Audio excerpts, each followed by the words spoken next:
Long before agricultural science became formalised, medieval peasants understood the need to rest their soil.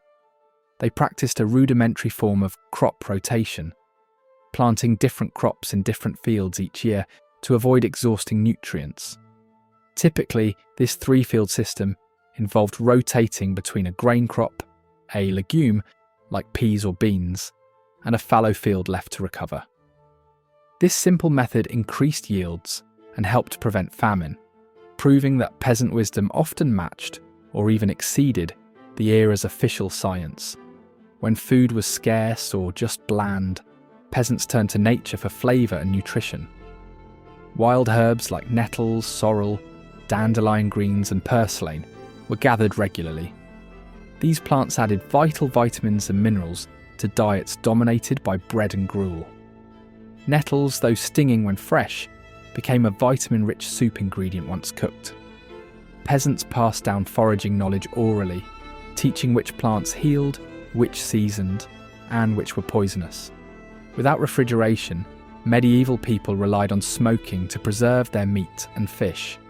Small smokehouses, often shared between families, would use low, smouldering fires and herbs like rosemary or juniper to flavour and dry the meat. This process could take days, but it kept food edible for weeks or months. Smoked herring, bacon, and salted eels were staple proteins during long winters. Peasants often used Y-shaped dowsing rods to locate underground water. While modern science doesn't support its effectiveness, at the time, this was a trusted method. Many believed the rods reacted to water's energy, guiding the dowser's hands to hidden springs or wells. Whether magic or luck, it helped communities dig wells in the right places more often than not. Medieval resourcefulness meant reusing everything. Hollowed-out gourds became natural water bottles, while pig bladders were cleaned, inflated, and tied off to carry liquids. Though it may sound unappealing today, these vessels were lightweight, waterproof, and, best of all, free. Travellers and shepherds often relied on such makeshift containers during long days away from home. Stinging nettles used as fabric fibre. Though painful to touch, stinging nettles were a valuable resource for medieval peasants. Once harvested and soaked, the tough stems could be broken down into fibres and spun into thread. The result was a coarse but durable fabric that could be woven into sacks, ropes, and even clothing. This clever reuse of an otherwise irritating plant made nettles a surprisingly important survival tool in resource-scarce areas. In peasant households, nothing went to waste. Animal bones were sharpened into needles or awls, hides were tanned for clothing or shoes, and even sinew was dried and used as thread. Bone splinters could insulate walls, and hides could be stretched over window frames. These practices show the deep ingenuity of rural life, where every part of a hunted or slaughtered animal served a purpose. In some villages, peasants crafted dome-shaped clay beehives called skeps to keep bees for honey. Honey wasn't just a rare sweetener, it was used to treat wounds and soothe coughs, while beeswax was essential for making candles in homes without natural light. Keeping bees was a delicate but rewarding process, and hives were often carefully placed near wildflowers or herb gardens to ensure good yields. Keeping bugs off food wasn't easy without modern screens or sprays. Peasants used smoke, smouldering herbs and damp wood to deter insects inside their homes. Hanging garlic near pantries and beds was another common practice, believed to repel not just flies but evil spirits too. These techniques were part of everyday domestic knowledge, passed on primarily by women and rooted in both observation and superstition. To survive long, cold winters, peasants had to prepare well in advance. Root vegetables like turnips, carrots and onions were stored in deep-root cellars, holes dug into the earth where temperatures stayed cool and stable. Grains were kept in clay pots, sealed with wax or animal fat to keep out moisture and pests. These storage methods were simple but remarkably effective, and could mean the difference between hunger and survival. Every suit of armour began not with metal, but with stone. The primary ingredient? Iron ore. Dug from the earth, it was loaded, crushed and refined in primitive but effective furnaces known as bloomeries. Inside these furnaces, a combination of iron ore and charcoal was heated to staggering temperatures. The charcoal wasn't just fuel, it was essential. It provided the carbon necessary to transform iron into something harder and more resilient. Early medieval steel was inconsistent. Some armour was soft and prone to bending. But by the late medieval period, Europe had developed carbon-controlled steel, a more durable, flexible metal ideal for protective gear. Master armourers often sought out imported metal from Toledo, Spain, or even Damascus. These regions were famed for their finely forged steels, known for their strength and workability. Without the right steel, a knight's armour could buckle under a sword's blow. While blacksmiths made tools and bladesmiths forged weapons, armourers had a singular purpose: to craft the protective exoskeleton of war. Their workshops were marvels of medieval engineering. At the heart was the forge, blazing hot, fed by bellows and charcoal. Nearby, heavy anvils anchored the workspace. Surrounding them were racks of tools, each with a unique purpose. Raising hammers were used to mould metal over curved stakes. Planishing hammers smoothed and thinned the plates. Shears cut raw sheets into shape. Swage blocks helped shape joints and channels with precision. Armourers didn't work alone. It was a guild profession, often passed down through families. The master armourer led the design and final detailing, while apprentices did the heavy hammering, polishing, and fitting. Some workshops were so prestigious that their marks were sought after across kingdoms. And many armourers worked in teams, not just for speed, but because armour wasn't just metal. It was mathematics, anatomy, and art. A single suit of armour could take weeks, or even months to finish, and each one had to fit like a second skin. Once the right steel was ready, it was time to bring it to life. The first step: heat. The steel was placed in the heart of the forge until it glowed a brilliant red-orange, hot enough to be malleable, but not molten.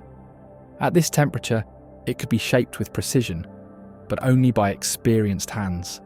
Using heavy hammers and brute strength, armourers began to hammer the plates into rough shapes. But this was no guesswork.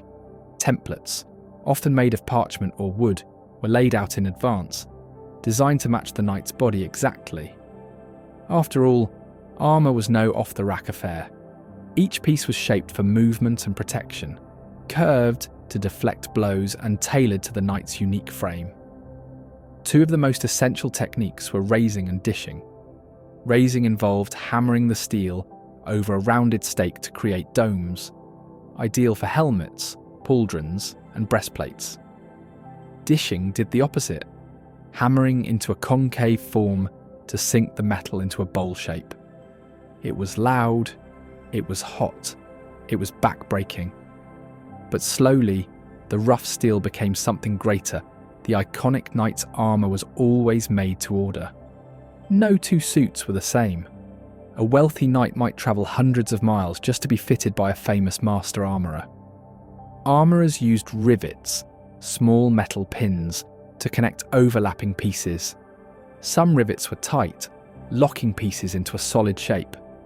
Others were loose, allowing articulation, the ability to move and pivot. Flexible joints at the elbows, knees, hips, and shoulders were critical. The solution? Floating rivets, sliding rivets, and carefully stitched leather straps, each part allowing controlled motion without sacrificing defence. Chainmail was also integrated for areas that required more mobility, like the underarms and groin. These mail and plate hybrids offered the best of both worlds, flexibility and protection. It's no wonder some suits featured over 1,000 rivets, each placed by hand. One mistake, and a joint could seize, or worse, leave a gap vulnerable to a well-placed sword thrust. These rivets were often hidden, polished smooth, or even shaped like tiny roses in ceremonial armour, functional engineering disguised as art. Next came polishing.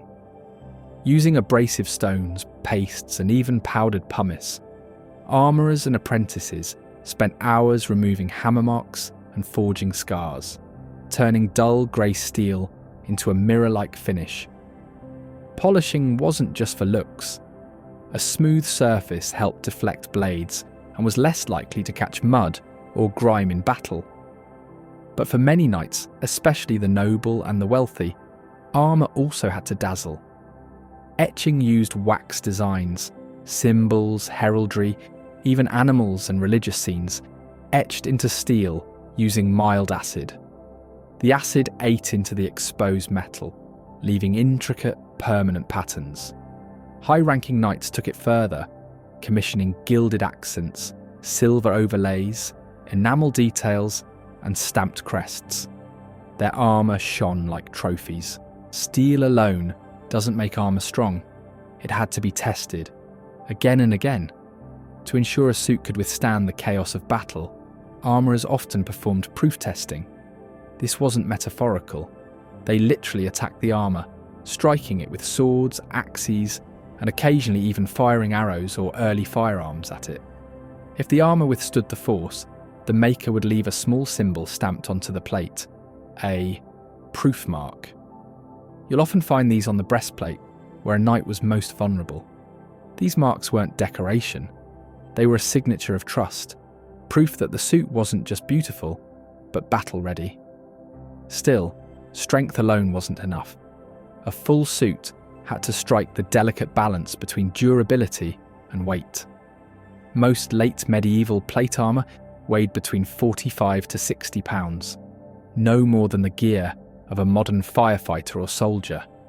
And so from the raw iron buried deep within the earth, to the roar of the forge, to the last gleaming rivet, a suit of armour was born.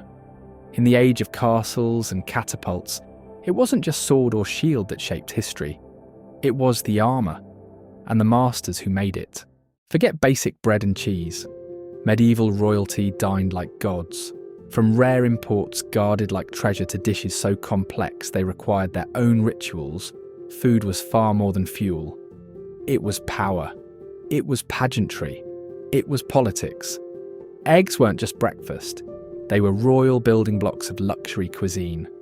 Boiled, baked, stuffed with saffron and almond milk, or wrapped in gold leaf, eggs symbolised fertility and divine favour. Special breeds of hens were kept just for royal households. Some kitchens used over 1,000 eggs per feast, and egg-based dishes were so prestigious that they often appeared at coronations. Before cow's milk was common in noble diets, almond milk was king. Smooth, rich and shelf-stable, it was used in sauces, stews and desserts. Almond milk was so prized that kings imported almonds by the ton. During Lent, when dairy was banned, almond milk kept royal dishes rich and creamy, without violating religious rules. Aspic was edible art. Meat stock was boiled until it jellied, flavoured with herbs and poured into ornate moulds. Some jellies encased flowers, birds, or whole-cooked fish. Royal chefs crafted illusion foods, gelatinous sculptures that looked like jewelled relics or even landscapes, meant to dazzle guests and intimidate rivals at the table. From cranes to herons, medieval kings hunted or imported exotic birds for their tables. But peacocks were the crown jewel, roasted then dressed in their own plumage and beak. These were served not for taste, but as trophies, a show of dominion over nature and wealth. Swans, meanwhile, were often royal property, marked with ownership notches on their beaks. Eels were fatty, abundant and easy to preserve. Kings consumed them fried, jellied or baked in elaborate pies, shaped like dragons or shields. Eels were so valuable, they were used to pay rent and taxes. One English monastery owed the crown over 500,000 eels a year, and you can bet many ended up on royal plates. Pine nuts were small but mighty, used in everything from sauces to sweets. Their subtle, creamy flavour was perfect for rich medieval dishes. Because they had to be laboriously harvested by hand from tough pine cones and transported long distances, pine nuts were more expensive than some spices and treated like edible pearls. These Middle Eastern imports were often mashed into spreads, candies, or added to meat dishes for a sweet savoury mix. Figs were seen as a symbol of wisdom and prosperity. Royal apothecaries praised them as health foods and aphrodisiacs. Kings gifted fig and date treats to favoured allies and visiting envoys as edible diplomacy. Kings loved floral flavours. Rosewater and orange blossom syrups were drizzled over pastries, meats, and even rice. They were fragrant, exotic, and extremely costly. These ingredients were so luxurious that entire court gardens were devoted to cultivating roses and bitter oranges, solely for royal kitchens and apothecaries. Hippocras was a luxurious spiced wine, enjoyed warm or cold, often served at the end of royal meals. It was made by infusing red or white wine with a mixture of cinnamon, ginger, cloves, sugar, and sometimes rosewater. Named after the ancient physician Hippocrates, this drink was thought to aid digestion and extend life. It was so revered that special Hippocras chambers existed in royal households, and the drink was typically reserved for high-ranking guests. The preparation itself was ceremonial. Wine was filtered through a Hippocrates sleeve, a cone-shaped cloth bag, and presented in silver goblets with great flair. More than candy, marzipan was edible propaganda. Shaped into animals, saints, or entire battle scenes, these almond sugar sculptures were centerpiece desserts for royal banquets. Highly skilled artisans were employed just to make marzipan art. Some pieces were painted with natural dyes and cost more than a knight's yearly salary. To eat like a king in the Middle Ages meant more than full bellies. It meant showing the world your wealth, wisdom, and power. By the 9th century, blacksmiths had become essential to every community. They weren't nobles or clergy, but they held a special place of respect. The forge was often located near the village centre, or next to a stable or barn. Why? Because where animals worked, iron was always needed. The blacksmith was the community's problem solver. A broken plough could cripple a harvest. A snapped blade could mean death in battle. So essential was his work that, in some areas, blacksmiths were even exempt from certain feudal duties. Many blacksmiths doubled as farriers, shoers and caretakers of horses. In a world where hoofbeats were the heartbeat of war, trade and travel, this made the smith even more indispensable. Step inside the medieval forge and you enter a world of heat, hissing and hammering. Every inch had a purpose.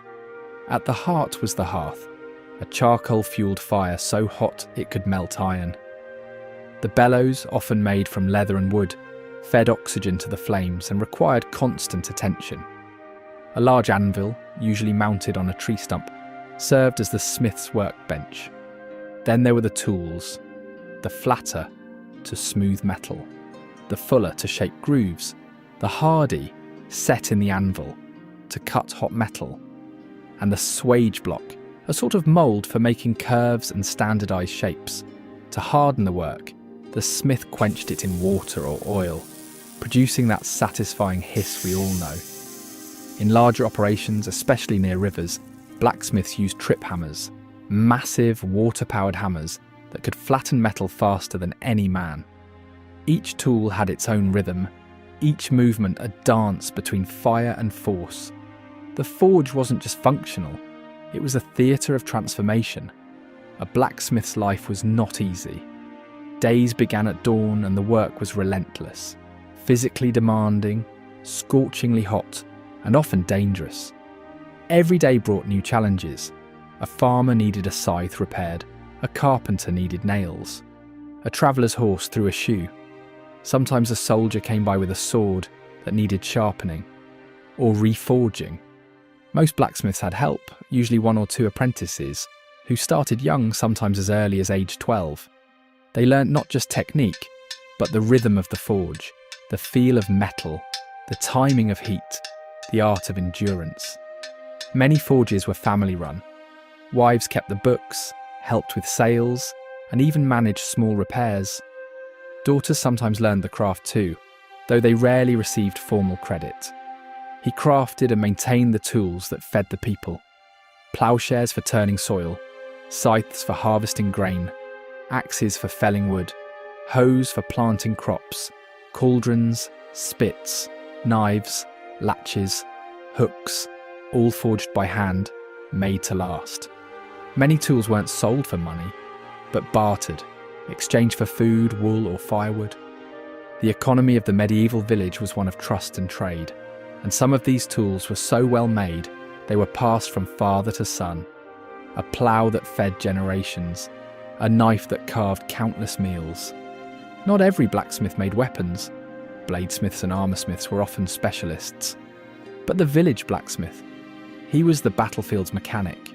He crafted spearheads and arrowheads, simple swords and battle axes, shield bosses and knife blades. During wartime, his forge rang day and night. Soldiers depended on him. A dulled sword or a cracked helm could mean the difference between victory and death. Some smiths became so skilled their blades were sought after by lords and knights far beyond their village. And occasionally, they inscribed their weapons with mystical runes, symbols meant to protect the wielder or curse the enemy. In fire, the blacksmith gave birth to the tools of survival and destruction. While the blacksmith was vital for tools and weapons, he also had a gentler side, a side that created beauty from brute force. Many smiths took pride in artistic work. They forged decorative gates and railings, hinges, locks and window bars with scrolling motifs, chandeliers, candle holders and church fittings. In some towns, blacksmiths were commissioned by churches or wealthy patrons to create ironwork for cathedrals or castles, an incredible honour and source of income. In medieval minds, the blacksmith held mystical power. He could bend metal, tame fire, and create what no one else could. Folklore swirled around the anvil. In Norse myth, Waylon the Smith was a legendary figure, kidnapped by a king for his skills and later exacting revenge using his craft. In other stories, the blacksmith outwitted the devil himself, tricking him with red-hot iron or trapping him in a horseshoe. Some smiths were believed to have healing powers, particularly for iron-related ailments like blood heat or injuries caused by metal tools. In many villages, the blacksmith acted as a minor doctor. Burnt iron filings mixed with wine, horseshoe water, or the heat of the forge were sometimes used in folk remedies. When war loomed, the blacksmith's role became even more critical. Suddenly nails gave way to arrowheads, ploughshares became pikes. During conflicts, whether regional feuds or major invasions, local smiths worked day and night to equip militias. They repaired broken armour, forged spear tips, and fixed wagons for fleeing families. Some blacksmiths travelled with armies as campaign smiths, setting up mobile forges to keep weapons sharp and horses shod. Becoming a blacksmith wasn't just about strength, it was about patience, discipline, and years of training. Apprenticeships typically began around age 12. The boy would live with the master smith, learning everything from tending the hearth to crafting his first nails. Mistakes were common. Burns, bruises, even scars. But over time, the apprentice learned the secrets of tempering, welding, and shaping. After 5 to 7 years, an apprentice could become a journeyman, travelling between towns to work in different forges, gain skills, and eventually submit a masterwork to join a guild. Guilds ensured quality, trained the next generation, and protected the reputation of the trade. And once accepted, the smith could open his own forge, perhaps with his own apprentice at his side. In the medieval economy, the blacksmith was both craftsman and merchant. While some accepted coins, many preferred barter, tools traded for grain, repairs paid with wool, or knives swapped for chickens. In the Domesday Book of 1086, smiths are specifically listed in many English villages. highlighting just how essential they were to daily economic life. Whether trading, repairing, or commissioning large projects, the blacksmith was a central figure in the heartbeat of commerce. The medieval blacksmith made the tools that built the castle, shoed the horse, forged the sword, and mended the plough. He was a figure of strength, skill, and the essential part of the community. We all know about mead and meat pies, but the medieval world had a sweet tooth too. Perry jelly was a shimmering treat made from fermented pear juice and honey, thickened into a wobbly jelly. The wealthy often spiced it with cinnamon or clove and poured it into moulds shaped like animals or shields. Perry was considered safer to drink than water, and when turned into jelly, it became both medicine and dessert. Frumenti may sound humble, but on feast days it became something magical. This sweetened wheat porridge was enriched with milk, eggs and honey, then topped with dried fruits like figs, raisins and dates. It was traditionally served at Christmas and even accompanied roasted venison during noble feasts. Comfits were the original medieval candy. Fennel, aniseed or coriander seeds were coated in layer after layer of hardened sugar. They were believed to aid digestion, so much so that nobles carried boxes of comfits to banquets and handed them out like party favours.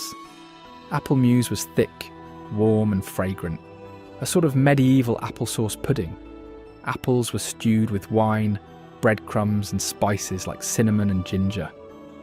This dessert was often used to soften stale bread, turning food waste into a sweet, elegant dish. Lèche Lombard was a sliceable custard made from almond milk, honey, and exotic spices like mace and saffron. It looked like fudge but tasted like a warm, nutty pudding. This was a favourite among the nobility, with versions recorded in the 14th century English and Italian cookbooks. Pain perdu, essentially medieval French toast, soaked in egg and milk, fried in butter, then topped with honey or sugar. In a time when wasting bread was unthinkable, pain perdu was a clever and delicious solution. Tarte de Brie was made from soft, ripened cheese, like brie, mixed with eggs, sugar, and spices inside a pastry shell. It was creamy, savoury, and just sweet enough to be served as dessert. It blurs the line between sweet and savoury, much like modern cheesecake. A fleeting spring delight. Elderflower fritters were made by dipping whole blossoms in batter and frying them crisp. Once cooked, they were dusted with sugar or drizzled with honey. Elderflowers bloom for only a short time, so these fritters were a rare seasonal treat, often linked to fertility rituals. Sucket was the medieval answer to fruit candy. Fruits and peels were boiled in sugar syrup, with spices, creating sticky, spiced jewels served in ornate bowls. Suckets were served with special silver sucket forks, early utensils for sweets. Chairasai, or cherry eyes, was a rich pudding made from cherries, wine, honey and rice flour. The result was thick, smooth and deeply flavourful. Medieval cooks believed red fruits promoted good health and balanced the humours of the body. Wafers were thin, crispy cakes often eaten with warm spiced wine or fruit syrups. They were a treat for special occasions like weddings or church feasts. They were sometimes printed with religious or noble insignias, a medieval take on edible branding. Doucettes were luxurious egg custards sweetened with honey and perfumed with rosewater or saffron. Baked gently, they had a smooth, almost silky texture. The name comes from the Old French doucet, meaning little sweet thing, and it was often served at the end of high feasts. In medieval times, personal hygiene wasn't what we'd expect today. Bathing was rare for many commoners, partly due to limited access to clean water and the belief that water could carry disease into the body. Soap was handmade from animal fats and ashes and considered a luxury item. Wealthier households might bathe once a week, but for peasants it was often only a few times a year. Despite popular myths, people did try to stay clean using cloths and herbs, but body odour was a part of daily life. While we might picture fluffy loaves of golden bread, Most medieval bread was far from appetizing. Wheat was expensive, so commoners baked with rye, barley, or oats. In lean times, bakers even added crushed tree bark or ground beans to stretch their flour. This sometimes caused digestive issues or even poisoning. Nobles, by contrast, enjoyed fine white bread called manchette, baked from pure wheat flour and often served with honey or butter. Salt was more than a seasoning in the Middle Ages. It was wealth. Known as white gold, salt preserved meat and fish, making it crucial for survival, especially in winter. At grand feasts where a person sat in relation to the salt cellar marked their rank. Nobles and honoured guests sat above the salt, closer to the host, while servants and lower status individuals were seated below the salt. Its value was so great that Roman soldiers were once paid in salt, giving us the word salary. Medieval evenings were dark, literally.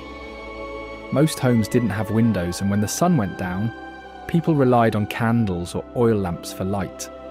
But candles weren't the scented luxury we know today. They were often made from tallow, a rendered animal fat, which produced thick smoke and a strong odour. Only churches and the very wealthy used beeswax candles, which burned cleaner and brighter. For many, bedtime came shortly after sundown to save on lighting. While cats and dogs were kept for companionship or pest control, medieval households, especially noble ones, sometimes had more exotic pets. Falcons were prized by the upper class, not only for hunting but also as a symbol of status. Monkeys, squirrels, and even songbirds like nightingales could be found in wealthier homes. These animals were often pampered and even featured in medieval art and literature. Meanwhile, in rural communities, animals like goats and pigs sometimes served dual roles: livestock by day, companions by necessity. The bond between people and their animals, whether practical or affectionate, played a quiet but meaningful role in medieval daily life. A single night's sleep wasn't the norm in the Middle Ages.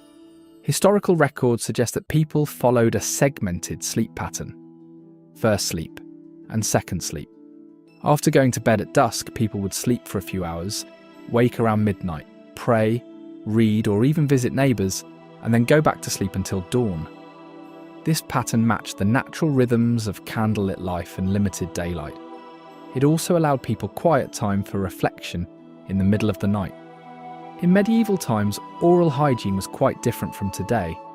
People often used herbs like parsley, mint, and rosemary to freshen their breath after meals. Chewing these fragrant herbs helped mask the strong odours caused by less frequent toothbrushing and the heavy diets of the time. Some even made homemade mouthwashes using vinegar or wine infused with herbs. While they lacked modern dental care, these natural remedies were an important part of daily life to maintain some sense of cleanliness and social etiquette. Medieval people did take some care of their teeth. While toothbrushes didn't exist, people used frayed sticks or cloth to rub their teeth clean and remove debris. Interestingly, skeletal remains from the period show relatively healthy teeth, likely due to a lack of processed sugar. Names in the medieval world carried deep meaning. They often reflected a person's trade, like John Smith, location, Alice of York, or a personal trait, Geoffrey the Bold. Nicknames were widely used, especially when multiple people shared the same first name. A Thomas could become Thomas the Miller, Tom Short, or Tomkin. Some surnames stuck for generations, becoming the last names we still use today. While peasants struggled to get enough food, noble banquets were lavish and long-lasting. Feasts were held to celebrate religious holidays, marriages, and military victories, and they didn't end after one course or one evening. Some lasted several days, featuring dozens of dishes, musicians, jugglers, and entertainers. Moulded jellies were served alongside dramatic centerpieces, like pies filled with live birds. These grand spectacles reinforced the wealth and status of the host. What if I told you the medieval diet wasn't just meat, mead, and mouldy bread. Hidden in the pages of ancient manuscripts and castle garden records are fruits you've likely never tasted, fruits that once sweetened royal feasts, flavoured potions, and filled the bowls of peasants and kings alike. Today we're peeling back the centuries to rediscover 12 forgotten fruits of the medieval world. The medlar is the medieval fruit that needed to rot before it could be eaten. Sounds gross? Actually, it's a process called bletting, where the fruit softens and sweetens after harvesting.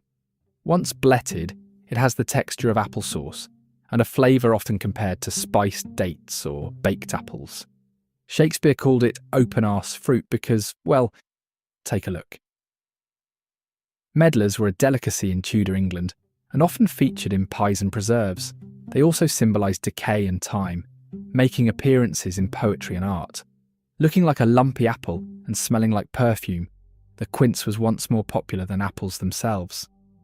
Too tough and sour to eat raw, quinces were cooked into jellies and pastes like membrillo, still loved in Spain today.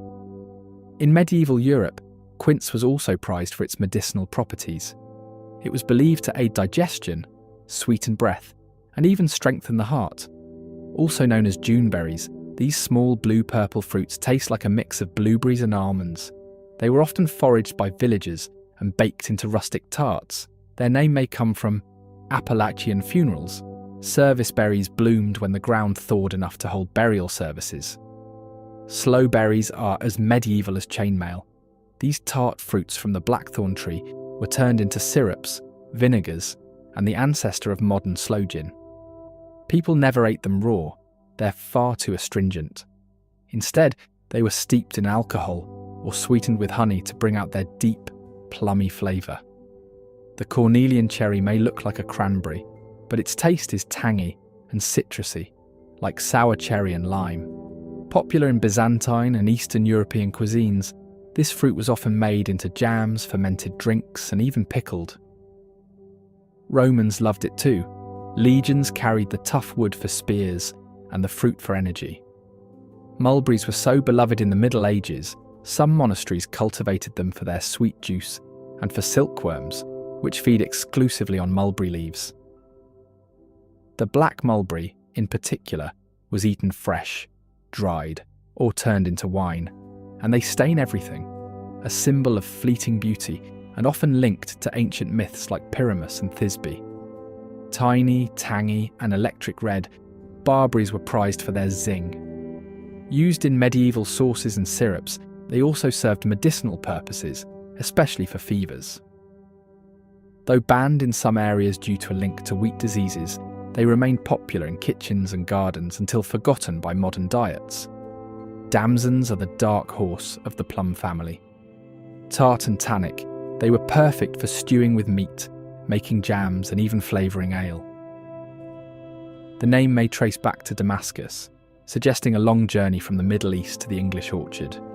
Yes, jujubes are real fruit, not just chewy candy. Known as the Chinese date, they were brought to Europe via the Silk Road. Dried, they're chewy and date-like. Fresh, they're crisp and apple-like. Medieval herbalists valued them for calming the nerves and aiding sleep. The strawberry tree, or Arbutus unidu, was said to be eaten once because the taste was forgettable. But these fruits were fermented into wines and liqueurs by monks and foragers. It's one of the few fruits that ripens in autumn and blooms at the same time, making it a symbol of rebirth and duality. Rowan berries were more than food, they were magic.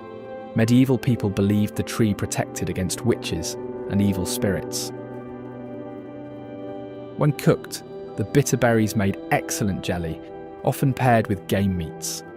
In hard times, they were dried and ground into flour substitutes. Also called the wild service tree, this fruit tastes like dates and malt after bletting. Checker fruits were fermented into a kind of rustic cider or ale, and inns named the Chequers across Britain reference this very tree. They were so culturally tied to drinking that they lent their name to the Chancellor's residence, Chequers. And though many faded from our tables, they still grow in hedgerows and old gardens, waiting for curious minds to rediscover their taste. We've all heard of medieval meat pies and mead, But what about the vegetables that filled the tables of castles, monasteries, and peasant homes? Today we're looking into history to unearth 12 forgotten vegetables of the medieval world. Some were culinary staples, others medicinal marvels. All are rare in modern kitchens. Skirret, funny name, serious flavour. This sweet white root, with its mild taste reminiscent of carrot and parsnip, was a favourite in medieval kitchens. The name skirret comes from the Dutch suikerwortel, or sugar root, a nod to its natural sweetness. Boiled, roasted, or even fried in batter, skirret was considered a delicacy of the elite. Charlemagne reportedly demanded it in his royal gardens. It's a perennial too, meaning once planted, it fed people for years. With a name fit for royalty and a nickname of poor man's asparagus, Good King Henry was a reliable wild green. This plant was often foraged near homes and farms, leading it to be one of the earliest homegrown vegetables of Europe. Its young shoots were eaten like asparagus, while the mature leaves were cooked like spinach. Before celery ruled the kitchen, there was Alexander's. Grown by Romans and passed on through the medieval period, this bold, peppery herb flavoured everything from soups to salted fish. It was so popular that it was often planted along monastery walls, and nearly every part is edible: root, leaf, stem, and flower. Recognise the name rampion. You might know it as Rapunzel. Yes, that Rapunzel. In the fairy tale, her mother craved this plant so badly, she risked everything. That's because rampion's root is nutty and tender, and its leaves can be eaten raw or cooked. It was such a valuable salad plant that theft from noble gardens was not uncommon. Don't let the appearance fool you. Scotonera, also known as black salsify, has a creamy oyster-like flavour when cooked. Its name means viper's herb in Spanish, due to its supposed ability to treat snake bites. Once considered a cure for the plague, it was a prized root in both culinary and apothecary gardens. Blanched and buried in sand, sea kale shoots were a coastal treasure. This seaside vegetable was a staple in monastic gardens, especially in the British Isles. In Victorian times, it made a comeback and was considered a gourmet delicacy in Britain. What if you could eat your parsley from the bottom up?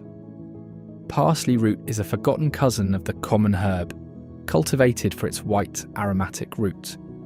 Used in broths, stews, and even sweet dishes, it had a parsley meets carrot flavour. Medieval cooks favoured it over carrots, in regions where orange carrots had yet to dominate the field. While we still eat turnips, the greens often go to waste, but in the medieval world, they were essential. Boiled, pickled, or sautéed with vinegar and spices, turnip tops were rich in nutrients and flavour. Turnip greens were so valued that crop rotation systems were designed in part to ensure their steady supply. Strong, savoury, and celery-like, lovage was the medieval MSG. Used to flavour broths, meats and sauces, it was also brewed into teas and digestive tonics. Monks planted it widely for both food and medicine. Think lettuce is just for salads? Meet cheltus, a variety grown for its crunchy, juicy stem. It was often peeled and stir-fried, and its mild, nutty flavour made it popular in Asia and parts of southern Europe. Though Celtus faded from European fields, it's still popular in Chinese cuisine today. With a taste like sweet chestnuts and parsnip, chervil root was a prized winter food. It was slow to grow but stored well, ideal for lean months in medieval climates. This root was so delicate in flavour that nobles reserved it for fine stews and feast day dishes.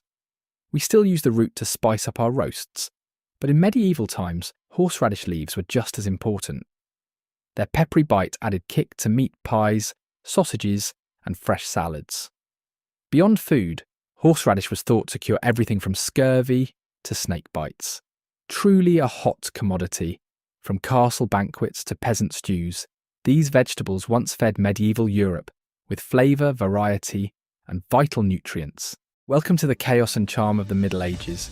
We will explore the myths, monsters, and mysteries from medieval times. These legends shaped real beliefs, inspired crusades, and defined times. While the sword in the stone tale might sound far-fetched, many historians believe the legend was inspired by an actual war leader from the 5th or 6th century.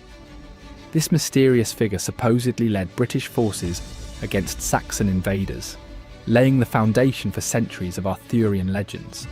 To medieval minds, dragons weren't just fantasy, they were facts. Bestiaries and maps marked unexplored lands with warnings like "Here be dragons." Caves, mountain ranges, and distant islands were all fair game for dragon sightings. Elves, goblins, and fairies were not the magical helpers we think of today. Back then, they were blamed for stolen children, sudden sickness, or strange happenings in the woods. Folklore was filled with warnings of these dangerous beings. The Holy Grail wasn't just a symbol of divine power, it was the ultimate medieval obsession. Knights of the Round Table, including Sir Galahad and Sir Lancelot, were said to seek this mystical chalice, believed to hold the blood of Christ. The search became a metaphor for purity, sacrifice, and divine favour. Medieval people truly believed in revenants, restless spirits or walking corpses. Ghost stories were not just spooky tales, but moral warnings about unresolved sins, improper burials, or divine punishment. Unicorns, manticores, and even the dreaded basilisk appeared in real medieval texts. Scholars of the time included them in encyclopedias, treating them as exotic animals rather than mythical monsters. These travelling performers kept legends alive, spinning tales of heroism, betrayal, magic, and war.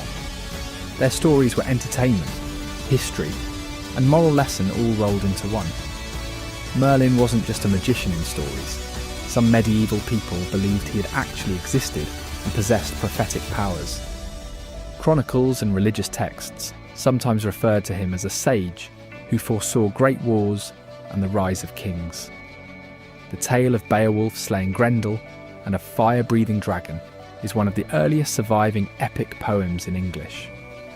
While clearly legendary, it also reflects the real warrior culture of early medieval Scandinavia and England. A solar eclipse wasn't just a natural event, it was a warning. Medieval people believed celestial signs were divine messages. Comets could signal the death of a king. Blood moons foretold war. The sky was, quite literally, the news. The medieval world wasn't just built on stone and steel, it was built on stories. Legends weren't just entertainment, they were how people explained the unexplainable. Which legend do you believe has some truth to it? Battles were often decided by cavalry. Heavily armoured knights on trained warhorses could break enemy lines with sheer force, making them the backbone of medieval armies. While longbows were powerful, many medieval battles were decided through disciplined formations like shield walls. Lines of soldiers stood shoulder to shoulder, shields locked together, creating a human barrier that could withstand cavalry charges and incoming arrows. Strength in unity was key. Sieges were long, painful campaigns. Castles were assaulted with catapults, battering rams, and siege towers, some sieges dragging on for months until starvation forced surrender. Medieval armies didn't just rely on brute force, they also got creative with fire. Archers used fire arrows to set siege equipment, and enemy camps ablaze, and early forms of gunpowder were sometimes packed into small devices to create chaos and confusion during battle. Before full suits of plate, knights wore chainmail. Flexible and protective, it covered most of the body, but wasn't foolproof against heavy strikes from maces or axes. Crossbows were so powerful, they were banned by some religious leaders. Though slower to reload, their armour-piercing bolts made them one of the deadliest weapons of the age. Castles were built for defence with moats, drawbridges, and thick walls. Designed to withstand even the most determined attacks, they were a nightmare for invading armies. Not all soldiers fought for honour. Many were mercenaries. These hired swords fought for coin and could even betray their employers if the price was right. Warhorses weren't just transportation. They were trained for battle. They could kick, bite, and trample enemies, making them a powerful asset in the chaos of war. Even in wartime, peace had its moments. the church imposed truce days, banning combat on Sundays and religious holidays in an attempt to curb constant bloodshed. Winter in medieval times was brutal, and for peasants, survival depended on their homes being as warm as possible despite their simple construction. These dwellings were small, one-room structures made of wattle and daub, a framework of woven wooden strips covered in a thick layer of mud, clay, and straw. This method provided basic insulation, though walls often cracked, allowing cold drafts to seep through. The roofs, made of thatch, were packed tightly with dried straw, offering some protection from the elements, though leaks and infestations were common. The heart of every peasant home was the hearth, which served as the sole source of warmth and a cooking area. Fireplaces lacked chimneys, so smoke filled the room, before eventually escaping through small openings in the walls or the thatched roof. This made the air thick and difficult to breathe, irritating eyes and lungs. To combat the cold, families huddled around the fire, absorbing as much heat as possible. To improve insulation, peasants stuffed straw and mud into wall gaps and hung thick cloths or animal hides over doors and windows to block out the wind. Some homes had wooden shutters that could be closed at night for extra protection. During especially harsh winters, livestock such as cows, sheep and chickens were brought inside, providing additional warmth through body heat. At night, staying warm was a priority. Families slept together in a single bed under layers of wool blankets or furs. Reed and rush flooring provided insulation against the cold ground, with some homes incorporating dried herbs like lavender for freshness. Those who could afford it used raised wooden platforms or straw mattresses, avoiding the damp and frigid earth beneath them. Despite the harsh conditions, medieval peasants adapted their homes to retain warmth, making small but crucial adjustments that ensured their survival during the coldest months. Clothing in medieval times was not just for modesty or protection, it was a critical tool for survival. Peasants relied on layers to keep warm, with wool being the most common material. Woolen tunics and cloaks were worn throughout the winter months, providing insulation against the cold. Tunics were long and loose-fitting, allowing additional layers underneath, while cloaks fastened at the neck provided extra coverage. Fur, though largely reserved for the wealthy, found its way into peasant clothing in small amounts. Those who could afford it lined their mittens, boots or hats with fur to provide warmth. For the rest, wool remained the primary defence against the cold. Hoods and hats were essential, as heat escapes rapidly from the head.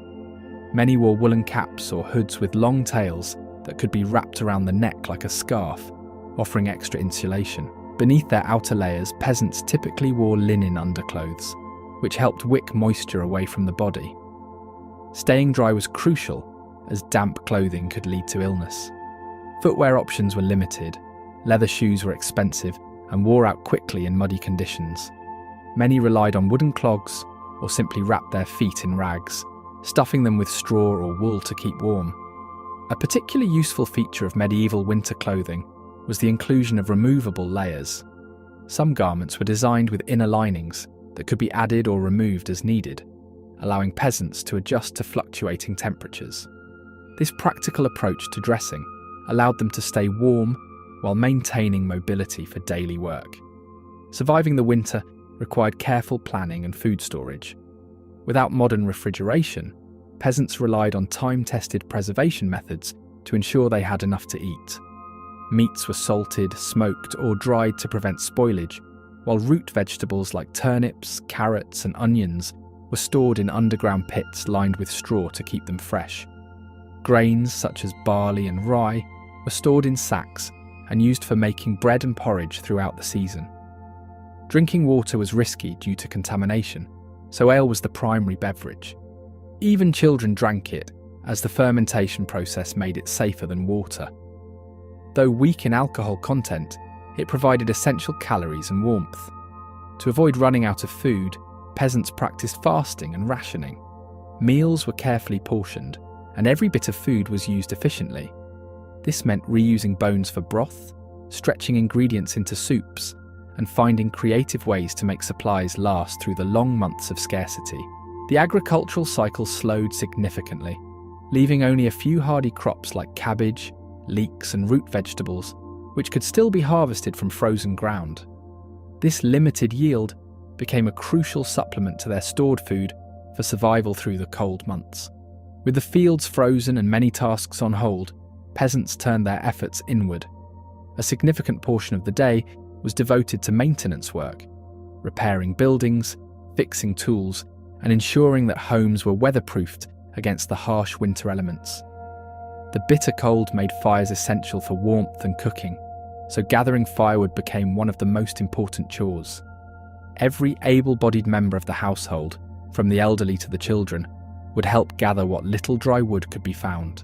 The constant effort to stockpile fuel kept everyone occupied, but it was never truly enough to last the entire winter, requiring regular trips to the forest or woodpile.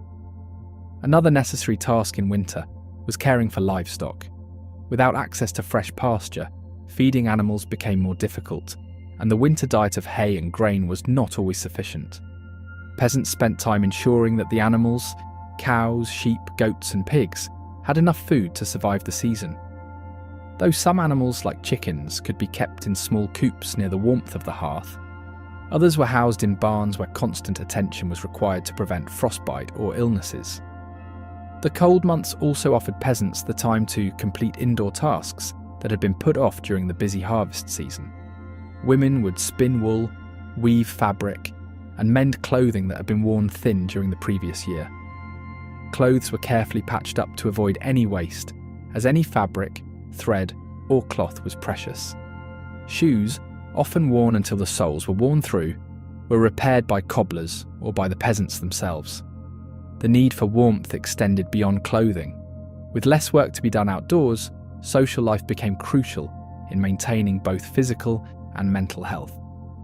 Peasants gathered in the evenings around the fire, telling stories, singing songs, and sharing news.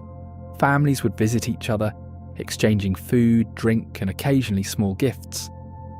The communal nature of life was not just a way to pass the time. These gatherings helped to preserve the social fabric of the community, offering much-needed companionship in the otherwise isolated and bleak months. Villages often had communal ovens where families could bake their bread. These ovens were places of warmth. The smell of baking bread would fill the village, and for a brief moment, it provided a respite from the cold. Bread was often shared, with each family contributing to the oven schedule, ensuring that everyone had something to eat. While most foraging and hunting was halted by the deep snow, peasants still ventured out when necessary. Small game, such as rabbits and squirrels, could be found in the woods. Birds, including pheasants and ducks, might also be trapped or hunted. However, the bitter cold and scarcity of resources meant that many peasants simply relied on stored food. Salted meats, preserved vegetables, and dried fruits became staples of the winter diet. With fewer opportunities for fresh produce, the monotony of winter meals could sometimes be overwhelming. The tight-knit nature of the village meant that people depended on each other in times of need. When one family ran low on firewood, others would share their supply. If one household had excess grain, they might trade it for wool, firewood, or other supplies. This system of bartering was essential to survival. There was no reliable cash economy for peasants, and many villagers lacked the luxury of money, so exchange of goods and services was their primary means of acquiring what they needed. Monasteries and churches played a pivotal role during the cold months. Not only did they provide spiritual guidance, but they also served as safe havens for those who had nowhere else to turn. The poor, the sick, and the elderly often found shelter in the church or the abbey, where they could receive a meal and warmth. Churches would often hold masses or offer prayers for favourable weather and the health of the community. Some monasteries even maintained large storerooms filled with grain and dried meat, which they distributed to the needy. Festivals were another vital aspect of winter survival.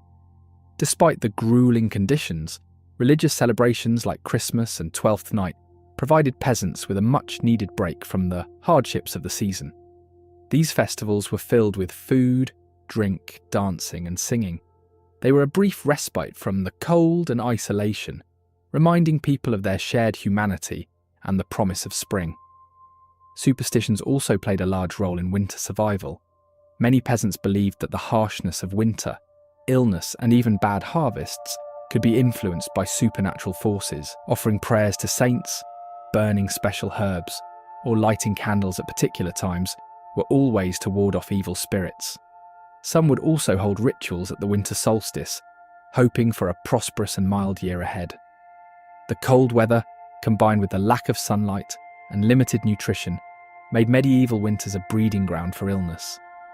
Peasants were particularly vulnerable to diseases like pneumonia, colds, and coughs. The long dark nights led to a rise in frostbite and other cold-related injuries, especially for those who had to work outdoors. Medieval medicine was rudimentary at best, and many illnesses went untreated or were wrongly diagnosed. Colds and fevers were often seen as punishments from God or the result of spirits. Village healers or herbalists would concoct various remedies using herbs like thyme, rosemary, and garlic.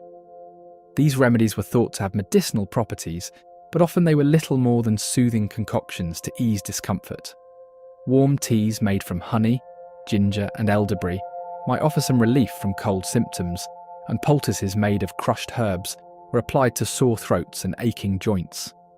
In addition to herbal remedies, some peasants believed in charms or spells to stave off illness. A simple charm, an offering of bread, or a prayer to a saint was often as effective as any remedy. The belief in divine protection was strong. Many peasants prayed for health, guidance, and protection during the long, cold nights. The winter months could also bring outbreaks of more serious diseases, such as the plague, which could spread quickly through tightly packed villages. Without modern antibiotics or vaccines, villagers could do little to prevent or treat the spread of disease. It was often the most vulnerable, children, the elderly, and the weak, who succumbed to illness first. Death from cold, hunger, or disease was a constant threat in these months. Though the winter months were long, cold, and harsh, the faith of the peasants helped them to endure the darkness, knowing that eventually the warmth of spring would return. The medieval world was a place where justice was often brutal, unfair, and terrifying. From bizarre trials to horrifying executions, the punishments of the time reflected a society that believed suffering could reveal the truth. If someone was accused of a crime, they didn't get a fair trial. Instead, they faced trial by ordeal. This could mean holding a red-hot iron, walking across burning coals, or being thrown into a freezing river. If they survived or healed quickly, it meant God had judged them innocent. If not, their guilt was proven, and they were punished, often by execution. For lesser crimes, people were put in stocks or pillories, wooden frames that locked their heads and hands in place in the town square.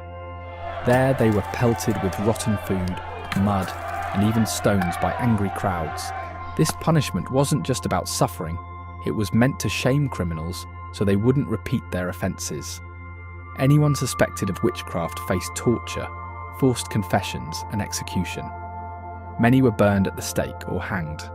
Some trials used the ordeal by water, where the accused was thrown into a river. If they floated, they were guilty. If they sank and drowned, they were innocent. Either way, survival was unlikely.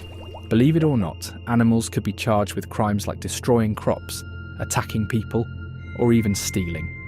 There are records of pigs being executed, goats being put on trial, and even insects being sentenced for damaging harvests. These trials were taken just as seriously as human cases. While peasants were punished for the smallest crimes, nobles often had private armies and could ignore the king's laws. They settled disputes with bribery, duels, or outright violence. If a noble did commit a crime, they were more likely to be banished or fined rather than executed. Poisoning was a serious fear, especially among the wealthy. To protect themselves, kings and nobles hired food testers, people who took the first bite of a meal to make sure it wasn't poisoned. If the tester survived, the food was considered safe. If not, well, it was time to find a new tester. Instead of going to court, people could fight to prove their innocence. Trial by combat was a legal way to settle accusations. Whoever won was considered right in the eyes of the law. Even minor disputes could be settled with swords, and sometimes the fight was to the death. Stealing wasn't taken lightly in the medieval world. Even petty theft, like stealing a loaf of bread, could lead to a harsh punishment, including hanging. The idea was that harsh penalties would scare people into obedience, but it often meant poor people faced death for minor crimes. Making fake coins was one of the worst crimes a person could commit. Since money was directly tied to the king's power, counterfeiting was seen as an act of treason. The punishment? Being thrown into a cauldron of boiling water or oil. Some trials were based entirely on pain and survival. In ordeal by fire, the accused had to carry a burning hot object. If their wounds healed, they were innocent. In ordeal by water, the accused was tied up and tossed into a river. If they floated, they were guilty. If they sank, they were innocent, but often drowned. Grab your sword, strap on your armour, and let's ride into battle. Think castles were just grand stone homes. Think again. Defending a castle was brutal, and one of the sneakiest defences was murder holes. These were gaps in the ceiling where defenders could dump boiling oil, molten lead, or even rocks on invaders trying to storm the gates. If you ever wanted to take a swim in a medieval moat, don't. Most castle toilets, called garderobes, were simple stone seats with holes, leading directly into the moat. Yep, the same water that protected the castle from enemies was also filled with human waste. So if you were a soldier sieging a castle, not only were you dodging arrows, but you were also standing next to a giant medieval toilet. Becoming a knight wasn't just about wearing cool armour and swinging swords. It took a lifetime of training. Boys as young as 7 years old became pages, working under knights and learning basic combat skills. By 14, they became squires, training harder, polishing armour, and assisting in real battles. If they survived all that, they were knighted around age 21.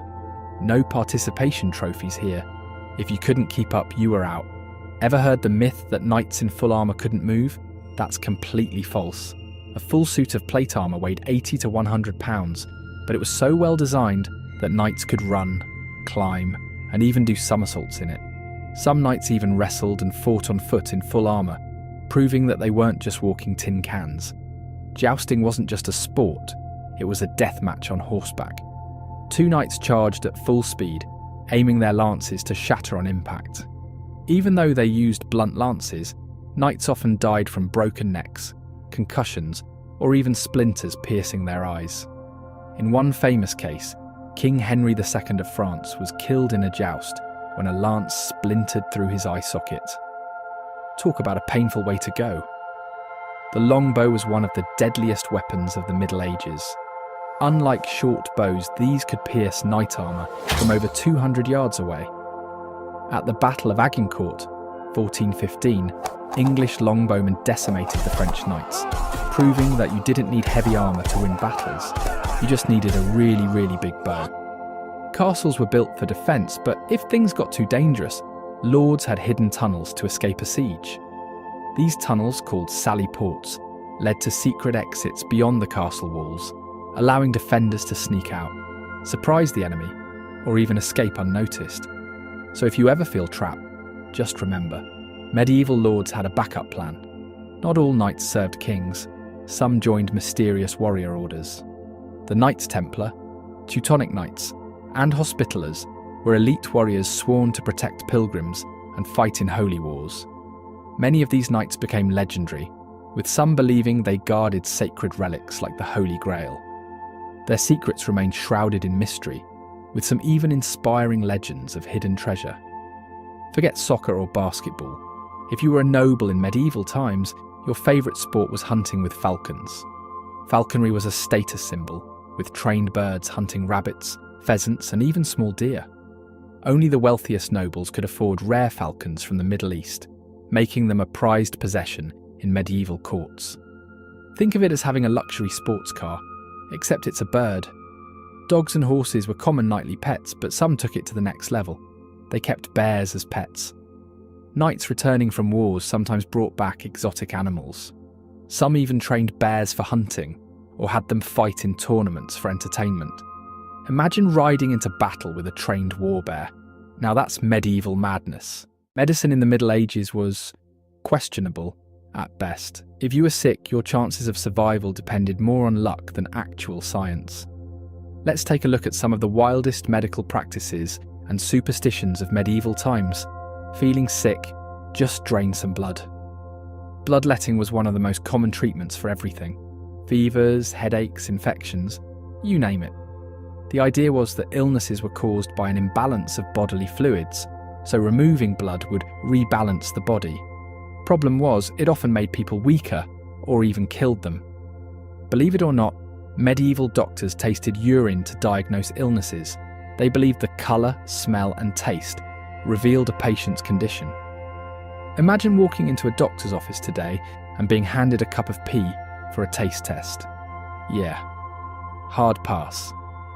The Black Death was the deadliest pandemic in history, wiping out nearly 50% of Europe's population in just a few years. But what caused it? Some believed it was bad air, others blamed angry gods or even witchcraft. People carried flowers or burned herbs to purify the air, none of which helped, of course. These guys, they weren't just creepy, they believed their beaked masks, stuffed with herbs, would protect them from the deadly disease. Spoiler alert, it didn't. Ever had a headache so bad you'd drill a hole in your head? Well, medieval doctors did just that. This practice, called trepanning, was meant to release evil spirits causing mental illness, seizures, or migraines, and somehow, people survived this. Before modern medicine, many treatments were a mix of herbs, magic spells, and crushed gemstones. Yup, some believed powdered gems could cure disease, while others relied on charms and prayers to heal. Let's just say medical school wasn't really a thing back then. Forget modern hospitals. Medieval ones were more like shelters run by monks. They provided food and a place to rest. But actual medical care? Not so much. If you got better, great. If not, well, prayers were your best hope. Believe it or not, people thought that kings had healing powers. It was called the king's touch, and rulers were believed to cure diseases like scrofula just by laying their hands on the sick. Did it work? Probably not. But hey, it gave people hope. Of all the bizarre treatments, leeches are still used today. In medieval times, they were placed on wounds to suck out bad blood and prevent infection. Turns out modern doctors actually use leeches in surgery to improve circulation, one of the few medieval treatments that wasn't complete nonsense.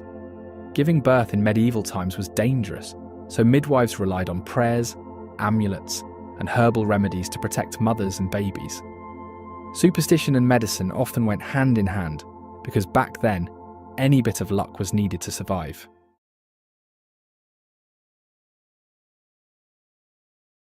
Welcome to a world long past but still brimming with life and stories. The medieval tavern. Imagine stepping into a space where the warm glow of candlelight reflects off wooden beams. The air is rich with the aroma of roasted meats and ale, and the room hums with laughter, conversation, and the occasional burst of a bard's tune.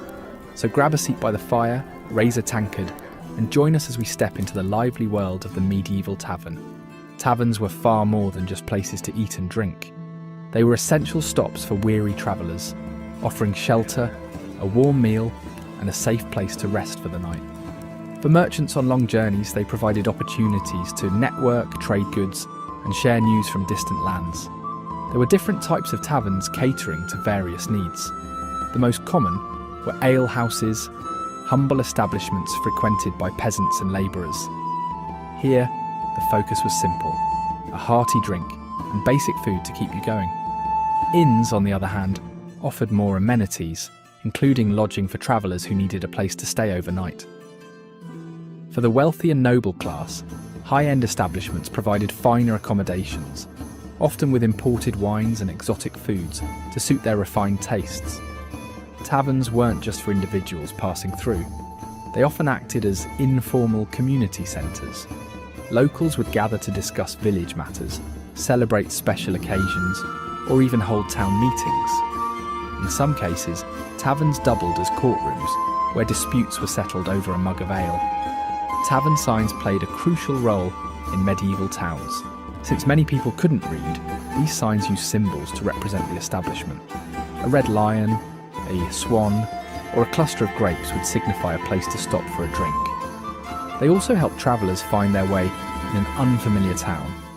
Food and drink were the cornerstone of any good tavern experience, and the menu was as diverse as the patrons themselves. The staple dish of the time was pottage, a thick, hearty stew made from vegetables, grains, and sometimes meat if you could afford it. For those who preferred something simpler, trenchers were a common choice. These were slices of stale bread used as makeshift plates, absorbing the juices of whatever meal was served on them. Bread was a constant on the table, though it was often coarse and made from barley or rye. It was frequently paired with cheese or preserved meats, staples that could be stored and eaten throughout the year. Wealthier patrons, however, enjoyed more luxurious fare, such as roasted meats seasoned with exotic spices like cinnamon or cloves, a sign of wealth and status. And of course, no tavern visit was complete without a drink. Ale and beer were by far the most popular choices, brewed locally and often by women known as alewives. Ale was a safer alternative to water, as the brewing process involved boiling, which killed harmful bacteria. Mead, made from fermented honey, was another favourite, along with cider and wine, depending on the region and the tavern's clientele. In medieval times, drinking was more than just quenching thirst. It was a communal activity. Sharing a drink was a way to build trust and camaraderie, and toasts were often made to health, prosperity, or safe travels. It was also about entertainment. Taverns were places where people could unwind, have fun, and sometimes even try their luck. Dice games like Hazard were extremely popular. A simple roll of the dice could determine the winner of a bet, and with gambling being widespread, the stakes often ran high. Board games like Nine Men's Morris, a strategy game similar to modern checkers, were also common and brought patrons together in friendly competition. For those who preferred physical challenges, outdoor games like archery contests or throwing competitions offered entertainment and a chance to show off their skills. These events often drew crowds, creating a festive atmosphere. Performances were another highlight of tavern life.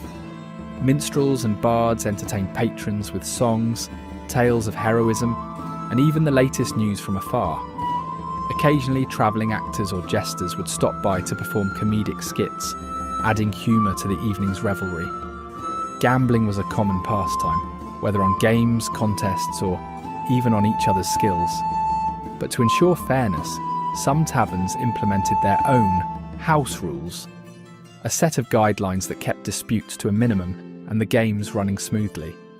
Entertainment and games were the heartbeat of a medieval tavern, bringing people together and creating memories that would be shared for years to come. Justice in the Middle Ages was both brutal and unforgiving. Theft could lead to hanging, even for something as small as a loaf of bread. If you were accused of a crime, you might face trial by ordeal, where guilt or innocence was determined by divine intervention. For example, suspects might be forced to carry a red-hot iron in their hands and walk 3 meters. If the wound healed cleanly within 3 days, they were innocent. If not, you'd already be condemned.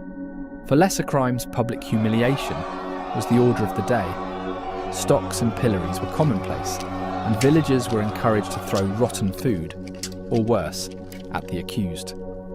Prisons, when used, were horrifically unsanitary, often becoming a death sentence in themselves due to disease and neglect.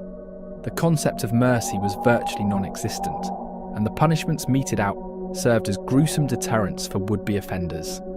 If you weren't born into wealth, your life was one of endless toil and hardship. Most peasants were serfs, legally bound to the land and their lord. Your day began before sunrise and ended well after sunset, spent ploughing fields, harvesting crops, or tending livestock. In return, you kept just enough to survive, with much of your yield going to the Lord and the church, as taxes or tithes. Even in good years, food was basic: coarse bread, watery pottage, and occasional vegetables. Meat was rare for the lower classes, as hunting was reserved for nobles. If crops failed, as they often did due to poor weather or pests, famine was inevitable. Malnutrition weakened entire communities, leaving them vulnerable to diseases. while back-breaking labour took a heavy toll on bodies. For women, life in the Middle Ages was doubly harsh. They were often viewed as morally weak and subservient to men, a perception deeply rooted in religious teachings of the time. Daily life revolved around relentless domestic chores: spinning, weaving, brewing ale, and managing the household. Rural women also toiled in the fields alongside men, while noble women oversaw estates but had little personal freedom. Marriage was rarely about love. Women were seen as property, exchanged in marriages to secure alliances or improve social standing. Childbirth was one of the leading causes of death. Without pain relief or proper medical knowledge, complications often proved fatal for both mother and child. Midwives and herbal remedies were the only resources available, but they could do little against infections or difficult labours. The constant cycle of childbearing, illness and societal oppression left women with little reprieve from hardship. You would also notice that you wouldn't understand a single word. The common folk spoke Middle English, a dialect so foreign that it's nearly incomprehensible to modern ears. The elite communicated in French and the clergy relied on Latin for prayers, documents and sermons. These language barriers alone would make survival incredibly difficult. Even if you managed to communicate, literacy was a rare luxury. Only about 10% of men and 1% of women could read or write. Books were hand-copied, expensive treasures reserved for the wealthy or religious institutions. Most knowledge was passed down orally, creating an environment where misinformation and superstition flourished. Symbols and pictures helped bridge gaps, but they'd hardly prepare you for navigating this unfamiliar world. Childhood in the Middle Ages was a perilous journey fraught with danger. Nearly 1/3 of children didn't survive past the age of 5, falling victim to diseases like dysentery, measles or whooping cough. The lack of medical knowledge, poor sanitation, and malnutrition only compounded the risks. Even in the womb, survival wasn't guaranteed. Poor diets during pregnancy led to complications, and women often consumed alcohol, unaware of its risks. For the lucky few who made it to adulthood, life was still harsh. The average life expectancy hovered around 30 to 40 years, though those who survived childhood illnesses and avoided war or famine could live longer. Still, the relentless hardships of the era ensured that few experienced a truly comfortable existence. Medieval Europe was rarely at peace. Wars between kingdoms and local lords were constant, and peasants were often conscripted to fight. Armed with little more than farm tools or crude weapons, they faced professional soldiers and brutal tactics.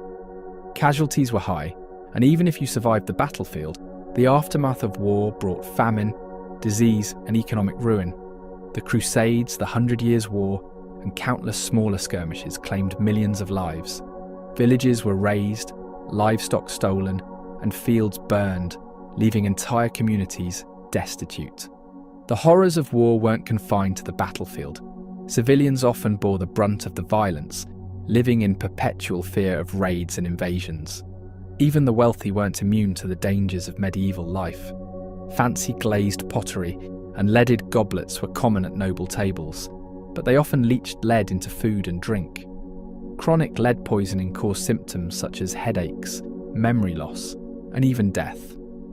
Bread, a staple for rich and poor alike, sometimes carried ergot fungus, which caused ergotism. Symptoms included hallucinations, convulsions, and gangrene.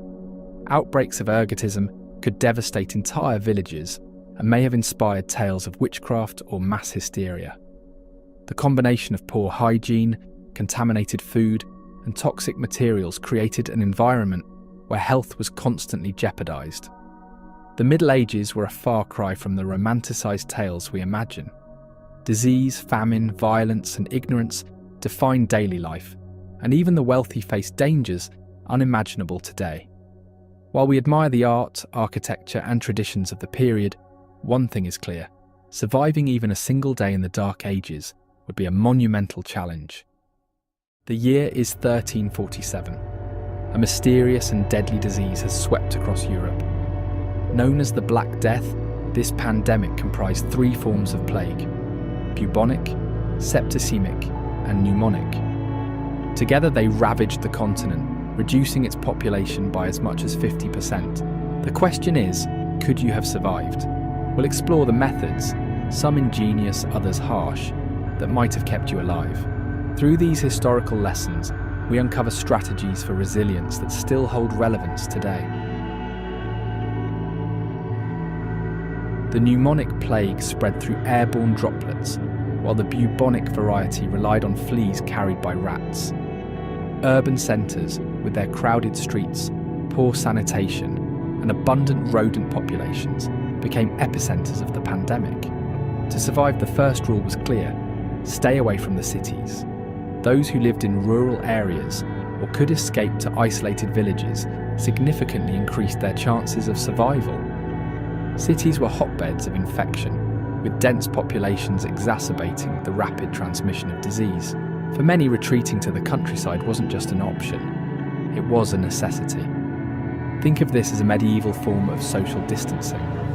Avoiding crowded markets, bustling taverns, and public festivals reduced exposure to infected individuals and flea-infested rodents.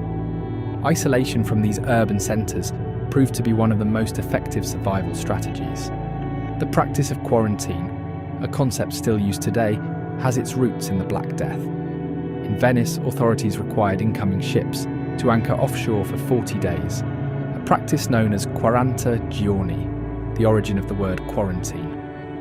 This delay allowed time to identify and isolate potential carriers of the plague, reducing the risk of contagion. In Milan, officials took more extreme measures. Entire households displaying symptoms were sealed inside their homes. While this condemned many to die in isolation, it significantly lowered the city's mortality rate compared to other regions. These severe strategies demonstrate the lengths to which societies would go to curb the disease's spread. Contact with the deceased posed a significant risk. Corpses remained highly infectious, and the overwhelming number of deaths led to mass graves. In Florence, bodies were buried in layers with dirt between them, creating what one chronicler described as a human lasagna. Such practices underscore the desperation of the era. Specialised groups known as becchini were tasked with handling the dead. Their work was both essential and perilous, as many succumbed to the plague themselves. Some even turned to theft and violence, adding to the chaos. For the average person, avoiding contact with both the dead and those who managed them was a critical survival tactic. Fire served purposes beyond providing warmth. Pope Clement VI famously surrounded himself with a ring of flames, which likely kept infected individuals and disease-carrying fleas at bay. This unintentional method of disease prevention proved effective. Later, fire played a role in eradicating the plague from London. The Great Fire of 1666 destroyed much of the city's rat population, breaking the cycle of transmission. This historical example highlights how natural or deliberate actions can have unintended public health benefits. Plague doctors donned distinctive outfits, including bird-like masks filled with aromatic herbs. These masks were intended to filter miasma, or bad air, believed to carry the disease. Though scientifically inaccurate, the protective gear may have offered some defence against flea bites. The leather coats, gloves and masks represented early attempts at personal protective equipment. While these measures were limited by the era's medical knowledge, they symbolised the ongoing effort to combat the plague. Good health was a valuable ally. Poor nutrition, unsanitary living conditions, and pre-existing illnesses heightened vulnerability to the plague. Acts like consuming fresh produce, maintaining personal hygiene, and staying active helped bolster natural defences. Though rooted more in practicality than science, these habits illustrate the connection between lifestyle and immunity. Even then, people understood the importance of physical well-being in the face of disease. Survival wasn't solely a matter of strategy. Genetic predispositions played a crucial role. Some individuals carried genetic traits that enhanced their resistance to Yersinia pestis, the bacterium responsible for the plague. Believing that foul air carried the disease, people burned incense and aromatic herbs to purify their surroundings. While ineffective against infection, these practices reflect early attempts to mitigate environmental risks and provide psychological comfort. The Black Death reshaped Europe and left a legacy of public health practices still relevant today. From quarantines to protective equipment, these historical strategies highlight humanity's ingenuity and resilience. Could you have survived, perhaps with a blend of preparation, adaptation, and luck? Most people in medieval times never travelled more than 10 miles from their birthplace. That's like spending your entire life in your hometown without ever leaving. Roads were dangerous, and most peasants were bound to the land, working for their lords from sunrise to sunset. Think your apartment needs a deep clean? Medieval homes had dirt floors, no glass windows, and were filled with the lovely aroma of smoke, sweat, and, well, livestock. Hygiene? That was a luxury few could afford. Toilets, forget about them. Most people simply had a hole in the ground or used chamber pots, which were dumped, sometimes out the window, onto the streets. Yep, medieval streets were not a place you'd want to take a casual stroll. Forget fancy silverware. Forks weren't commonly used in medieval Europe. People ate with their hands, knives, and sometimes spoons. If you dined with royalty, you might get a napkin. Otherwise, it was all about licking your fingers clean. Believe it or not, women were the primary brewers of beer. Since water was often unsafe to drink, beer was the go-to beverage for all ages. Brewing beer was a household task, just like cooking or baking bread. The medieval work week? 6 days a week, sunrise to sunset. Peasants worked long hours farming, tending livestock, and doing whatever their lord required. Sundays were a day of rest, and a much-needed break. Marriage in the Middle Ages happened early, sometimes as young as 12 for girls. Marriages were often arranged for economic or political reasons, not love. Romance novels had nothing on medieval reality. Think you can wear whatever you want? Not in medieval times. Sumptuary laws dictated what colours and fabrics you could wear based on your social class. Peasants, earth tones, nobles, rich, vibrant hues. Medieval fairs were the highlight of the year. Think of them as a mix of a sports event, a music festival, and a wild party. Jousting, drinking, bear baiting, and live entertainment kept the crowds entertained. While peasants lived on bread and porridge, nobles feasted on extravagant dishes, swan, peacock, and even whale. Presentation was everything. Sometimes chefs would reassemble cooked birds with their feathers just for show,